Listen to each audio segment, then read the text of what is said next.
अस्सलाम वालेकुम रहमतुल्लाहि व बरकातुहू। प्यारे बच्चों, उम्मीद है आप सब खैरियत से होंगे। ईवीएस की ऑनलाइन क्लास में आप सभी बच्चों का वेलकम है। सभी बच्चे अपनी ईवीएस की कॉपीज ओपन कर लीजिए, क्योंकि आज हम ईवीएस में चैप्टर नंबर 12 के क्वेश्चन आंसर्स करेंगे। तो बुक वर्क हम लास्ट क्लास में कर चुके हैं। डी पार्ट है आंसर द फॉलोइंग क्वेश्चन। जो क्वेश्चन दिए गए हैं उनके आंसर्स लिखेंगे। तो क्वेश्चन नंबर 1 है, why do some people like adventure,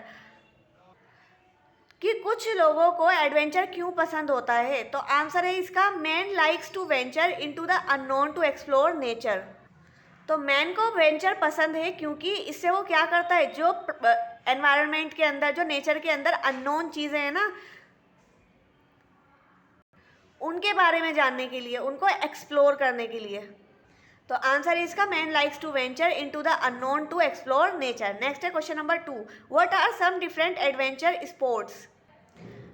कुछ डिफरेंट एडवेंचर स्पोर्ट्स के बारे में आपको बताना है।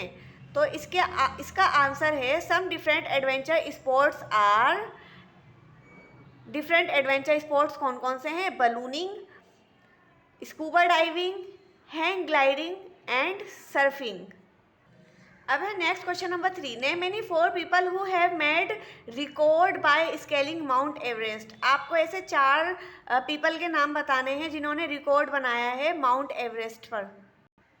तो इसका आंसर है, मिन बहादुर शर्चेन, टेमे वेटनेब, एपा शर्पा, डेव हान have made record by scaling mountain Everest. ये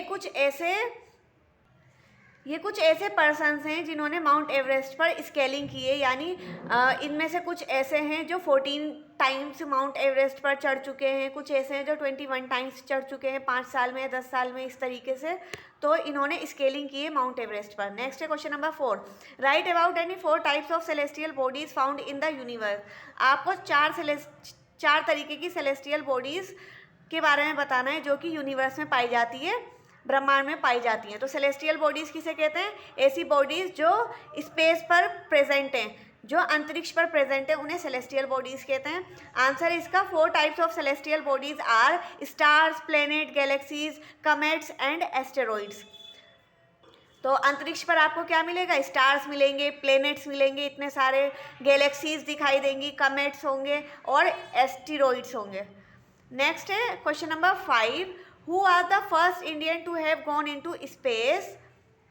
फर्स्ट इंडियन के बारे में बताना है कि पहला भारतीय जो अंतरिक्ष पर गए थे। How did he describe India from space, और उन्होंने किस तरीके से इंडिया को डिस्क्राइब किया था स्पेस से, यानी अंतरिक्ष से इंडिया कैसा दिखाई देता है।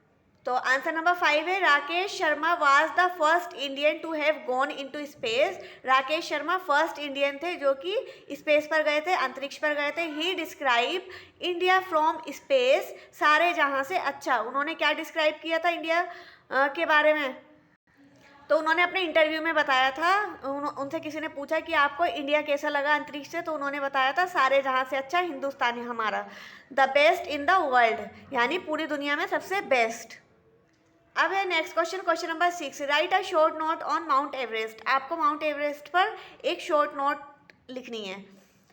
तो इसका आंसर है, world's highest mountain peak mount Everest 8848 metre, where which is in Nepal. यानी दुनिया की सबसे ऊंची पहाड़ की चोटी जो कहाँ पर है, नेपाल में है। और कितनी ऊंची है, 8848 मीटर ऊंची है ये जो चोटी है।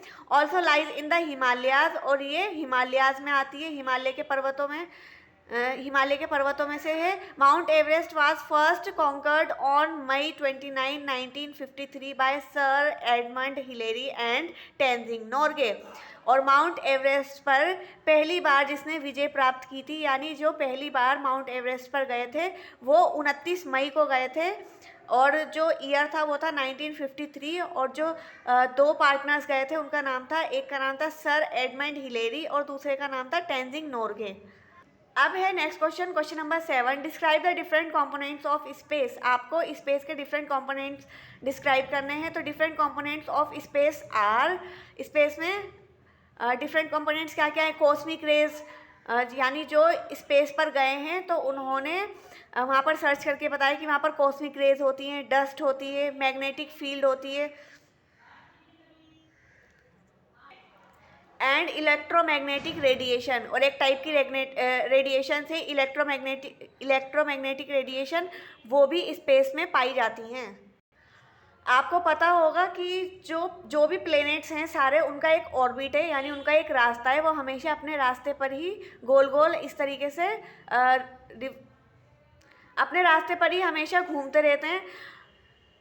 तो ऐसा क्यों होता है? ये इलेक्ट्रोमैग्नेटिक रेडिएशन की वजह से होता है। अगर इलेक्ट्रोमैग्नेटिक रेडिएशंस वहाँ पर नहीं होंगी तो वो अपना रास्ता भटक जाएंगे, कहीं पर भी पहुँच जाएंगे, है ना, और हो सकता है कि आपस में भी टकरा जाएं। तो ऐसा क्यों होता है? वो अपने ही पाथ पर, अपने ही ऑर्बिट पर